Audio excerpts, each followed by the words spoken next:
Just Bob. Better late than never. Uh, Joe's been with me for the last 4 days, terrorizing me, and we got to talking about great souls and great events. And even though we haven't met, uh, we are. I have a scholar looking at me. Even though we haven't met, I feel we have, and I. Their destiny is rarely convenient, and this is our moment. The, hopefully, the beginning of many. I'm going to send you because we love you and we love your soul. And if you have anything to do with Joe, I know you're brave and courageous and obviously have a capacity to love. We're going to send you, these are my favorite trade beads. We, Joe said you missed out. And this is going to be a gift from the Calabasa to you. And these are cornalane de Lepos, and they call them green hearts. And the reason they do, there's a brick red exterior and a green center.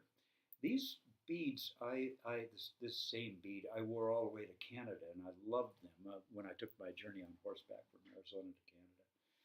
And the reason they're great, first of all, they're roughly 400 years old, and they're found in virtually almost any uh, Indian campsite from the East Coast to the West Coast. These particular beads were found near the Mojave, on the Mojave Desert as it approached the Colorado River. And they are wonderful living creatures. These in particular, are probably 200 or 300 years old, brought into the geographical area by the French. And one of the attributes of these beads are the more you wear them, they're like pearls, and as they get through body oils, they get prettier and prettier and prettier. And they're not only extremely wearable, but they are also antique, so that they can be handed down. So it's the best of both worlds. They're both jewelry and artifacts and antiques. It doesn't get any better. Now that I've wooed you with the trade beads, a long time ago in a faraway place, I wrote a Mountain Man musical. I don't know if you've ever seen Paint Your Wagons. You probably haven't, but if you get a chance, find the movie. And it's a musical about the gold rush, and it stars Lee Marvin and Clint Eastwood. And the story is about partners. One of them's a traveler, and one of them is a settler, and they share the same life. And it's a good story. But the tribute in the format is within the gold rush. And since I dedicated a lot of my life to, I won't use the word reenacting because it's for real, but I traveled roughly 12 to 14,000 miles in the lifestyle of the mountain man. Not really being a camper, not really being a horseman, or really not being an explorer.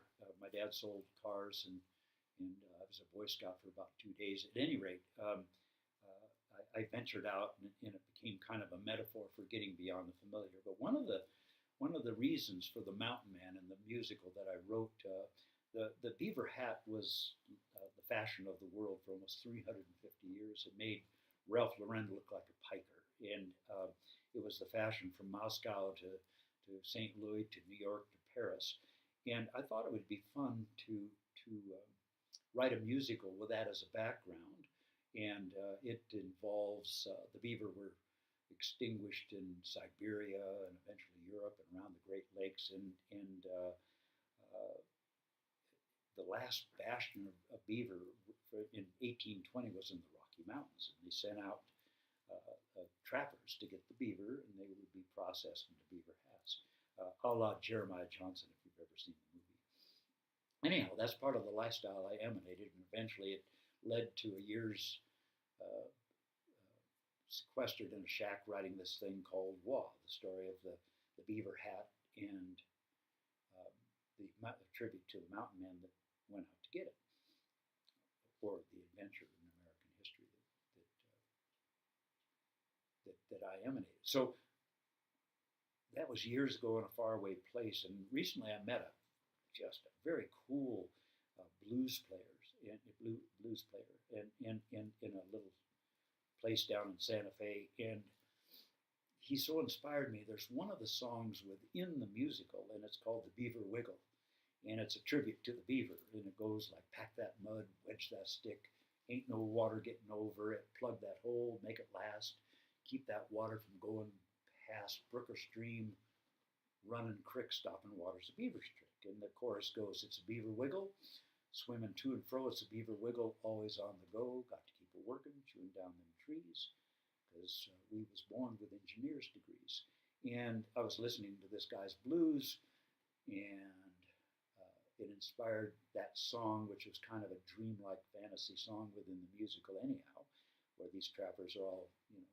But it was a tribute to these hard-working little guys that supported the fashion industry for roughly 350 years. So I thought, well, what the hell? Maybe I could use this blues player, take my song, which is pretty, you know, you could call it the Busy Beaver Blues or whatever the case may be. But I would start out by giving it the tribute to the beaver in what it costs for fashion. And then there'd be this funky song played out revamped. My song would be revamped by this blues player. And I'm going to have 4 beaver puppets. In fact, hey, Joe, would you go get me a beaver puppet? Sure. And this is going to sound a little insane, but it sounds to me you have an edge of intelligence, which means an edge of insanity. Anyway, this is Joe bringing me the beaver. So we're going to have, this is going to be for YouTube, and it'll promote the musical. It'll give a tribute to the beaver. It'll promote this blues player who's struggling. He's really good. And we're going to have 4 beavers dancing back and forth. And when we do the wiggle, I'll get some thing and make his tail go back and forth. Anyhow, I got 2 puppeteers, possibly 3, and I need a 4th. And it would be something where you'd pop over, have a great place for you to stay. You can bring your boyfriend or your friend or just yourself if you have the courage. And I would like to have you, and I'll send you a puppet to practice the beaver wiggle and back and forth and do the chorus. And we're going to put this thing up on YouTube. We're doing it for all those reasons, but the greatest reason would be just fun. And so you are invited to wiggle your beaver for the song. And if this is something that appeals to you, if not, you've at least been asked, and not many people will ask you that in your lifetime. We're asking you because you've shown great courage. You happen to know Joe Pulio, which means you have courage, and life's supposed to be fun. So I'll cut it short. You're going to get your strand of beads. We love you much, and give me a call, or we'll hook up some way or another if you want to have a crazy-ass weekend. If you do, then I'll send you a beaver puppet to practice with, and the lyrics, and probably a tape from this blues player so you catch the drift. It's just one of the small events.